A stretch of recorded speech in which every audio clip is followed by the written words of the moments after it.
La verdadera tragedia de los pueblos no consiste en el grito de un gobierno autoritario, sino en el silencio de la gente. Hola amigos, bienvenidos una vez más a su canal Proyecto Libertad. Hoy me encuentro más contento que nunca de saludarlos.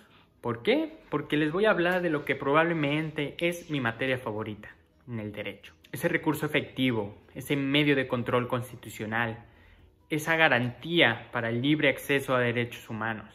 Hoy les voy a hablar del juicio de amparo.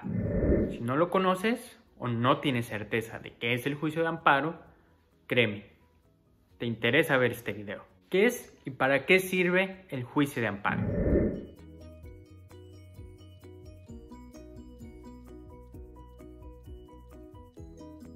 Para poder hablar del juicio de amparo es indispensable primeramente conocer qué son los derechos humanos. Para ello, como siempre, acudiremos al diccionario.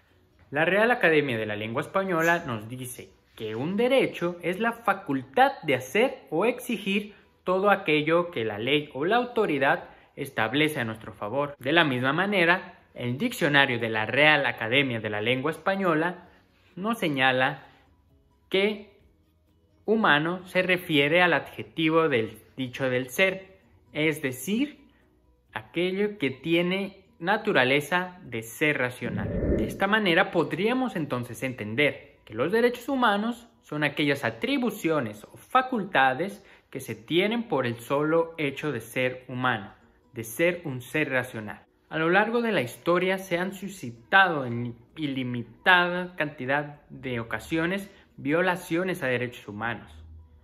Hemos conocido las grandes tragedias que nos han traído sucesos históricos como lo es la Primera, la Segunda Guerra Mundial, incluso la colonización aquí en México. Sin lugar a dudas hemos tenido una historia bastante violenta. Pudiéramos hablar de los derechos humanos bastante y de dónde se originan, bajo qué filosofías.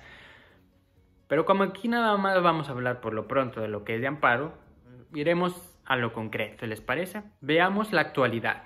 En la actualidad, ¿bajo qué parámetros podemos determinar que existe una posible violación a derechos humanos? El artículo 1 de la Constitución Política de los Estados Unidos Mexicanos refiere lo siguiente.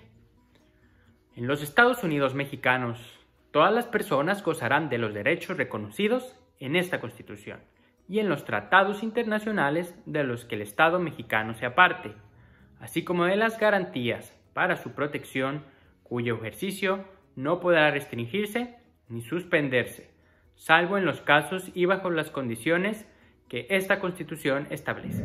Las normas relativas a los derechos humanos se interpretarán de conformidad con esta Constitución y con los tratados internacionales de la materia, favoreciendo en todo tiempo a las personas con la protección más amplia. Esto es muy importante porque nos dice la Constitución que se debe favorecer en todo momento a las personas con la protección más amplia de sus derechos humanos.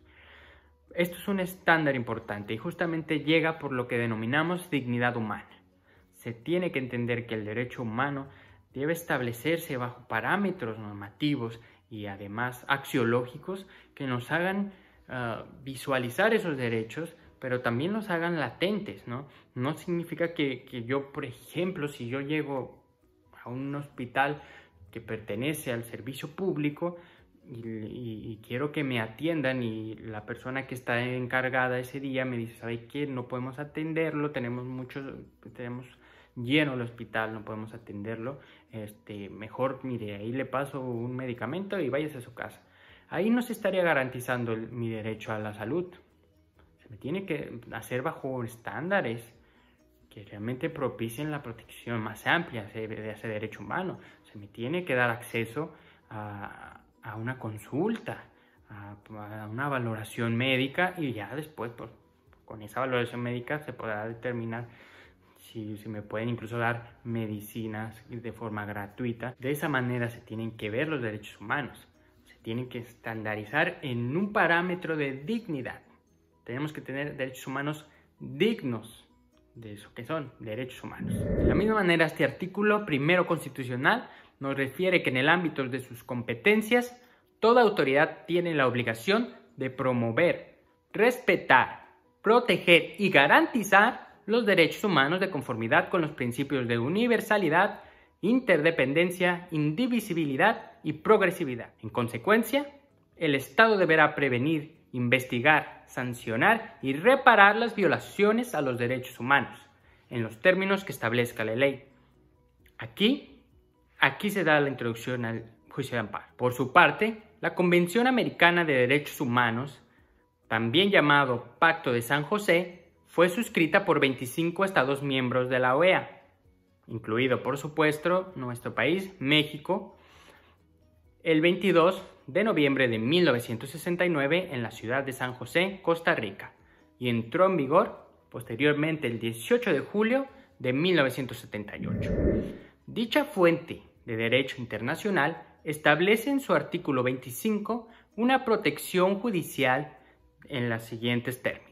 Toda persona tiene derecho a un recurso sencillo, rápido o cualquier otro recurso efectivo ante los jueces o tribunales competentes que la ampare contra actos que violen sus derechos fundamentales reconocidos en la Constitución, en la ley o en la presente convención, aun y cuando tal violación sea cometida por personas que actúen en el ejercicio de sus funciones oficiales. Los Estados parte se comprometen a garantizar que la autoridad competente prevista en el sistema legal del Estado decidirá sobre los derechos de toda la persona que te imponga ese recurso, a desarrollar las posibilidades del recurso judicial, a garantizar el cumplimiento por las autoridades competentes de toda decisión que se haya estimado procedente en el recurso. Por cierto, el verdadero nombre de la Ley de Amparo es Ley Reglamentaria de los artículos 103 y 107 de la Constitución Política de los Estados Unidos Mexicanos, que son los artículos en que se prevé dicho recurso efectivo, como ya lo vimos en la Convención Americana. Es así que el artículo de la Ley de Amparo nos reitera lo establecido y lo previsto en el artículo 103 de nuestra Constitución, pues nos dice: el juicio de amparo tiene por objeto resolver toda controversia que se suscite por normas generales, actos u omisiones de autoridad que violen los derechos humanos reconocidos y las garantías otorgadas para la protección de la Constitución Política de los Estados Unidos Mexicanos, así como por los tratados internacionales de los que el Estado mexicano sea parte. Segundo, por normas generales, actos u omisiones de la autoridad federal que vulneren o restrinjan la soberanía de los estados o la esfera de las competencias del Distrito Federal, siempre y cuando se violen los derechos humanos reconocidos y las garantías otorgadas para su protección en la Constitución Política de los Estados Unidos Mexicanos. Y tercero, por normas generales, actos u omisiones de las autoridades de los estados o del Distrito Federal que invadan la esfera de las competencias de la autoridad federal, siempre y cuando se violen derechos humanos reconocidos y las garantías otorgadas por la Constitución Política de los Estados Unidos Mexicanos. Por último, pero no menos importante, el artículo también nos refiere que el amparo protege a las personas frente a normas generales, actos u omisiones por parte de los poderes públicos y de particulares en los casos señalados en la presente ley. Esto es muy importante, amigos. Aquí nos estaba, de hecho, esta interpretación es nueva.